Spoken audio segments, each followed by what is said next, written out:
Welcome back to Dr. Supercoach. In this video, I'll be discussing the upcoming captaincy selections for the penultimate round coming up.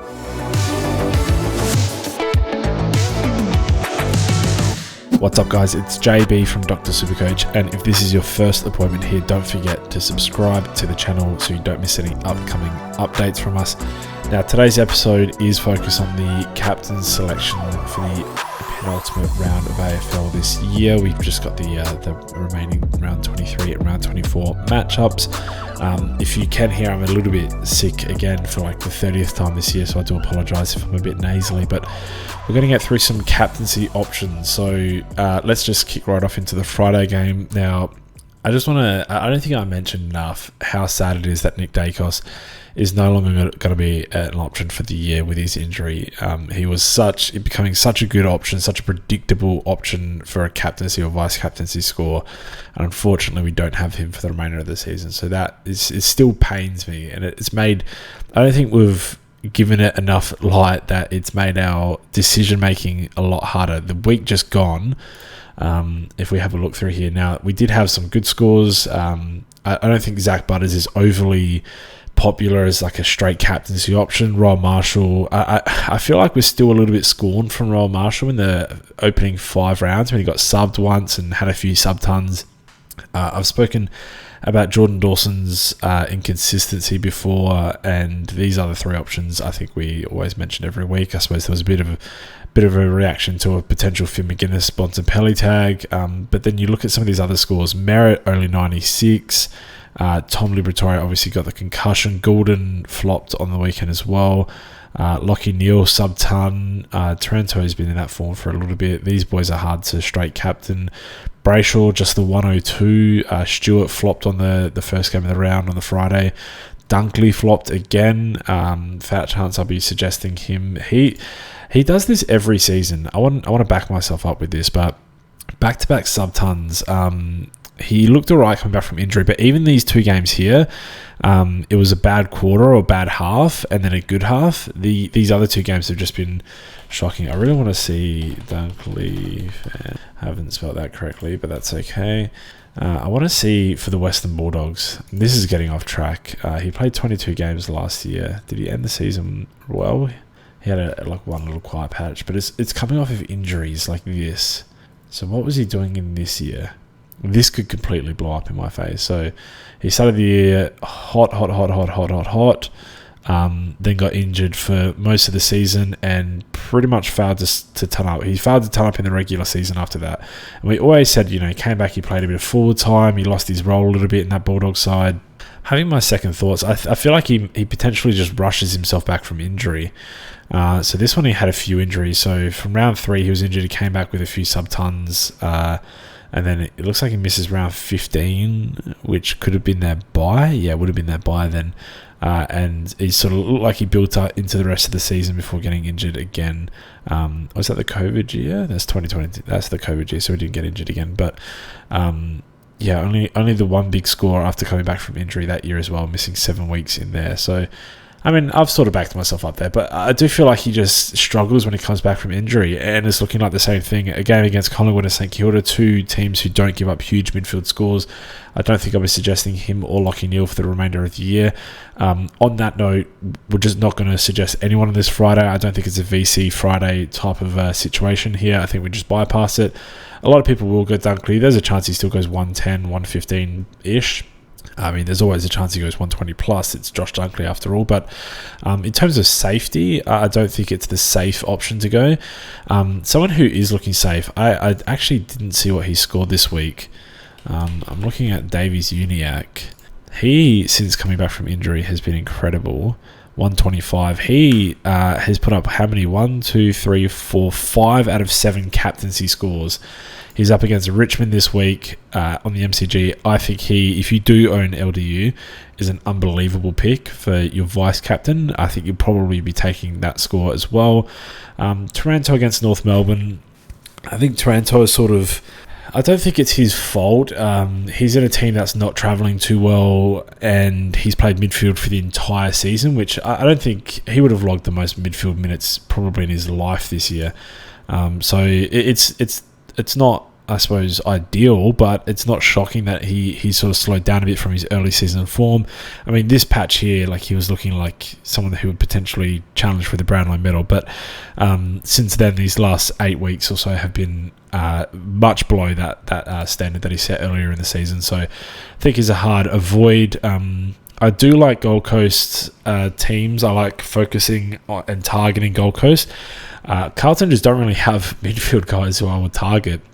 I assume Touk goes to like a Patrick Cripps if he's going to continue his sort of tagging roles. I doubt Walsh is back, but if he's back, I wouldn't vice captain someone straight off a hamstring injury. I think this game is an avoid as well. Doherty also unsure if he's going to be fit to play. I know Nick Newman is actually, if I sort by 3-round average, he's probably right up there. 118 again this week. He was tracking extremely well early as well before he tapered off late. I suppose if you've taken a flyer on Nick Newman and you have him in your team, he might be a cheeky vice-captain option. I mean, we're coming into the last couple of rounds. It depends what you're playing for at this point, but I don't hate that in your league prelims or league grand finals, whichever you're up to this week. We've got GWS versus Essendon. Not a lot I enjoy about this one. I assume Zach Mayer is going to bounce back, though. I don't mind him as a vice-captain option. Darcy Parish has been pretty consistent all season. Is Merritt's up here for 3-round average. The 96 didn't really deter him too much. Parish just slightly below 114. So, look, I would probably bypass this game as well, to be honest. And we know Callum Ward sits on players when they start hot. So, I think I'm passing on that one too. Now, is it St Kilda that gives up the big scores to defenders? I need to look at Luke Ryan, because he's like the best example of someone who takes advantage when teams... I'm pretty sure it's St Kilda, the 171 there, and then they versed them again, didn't they?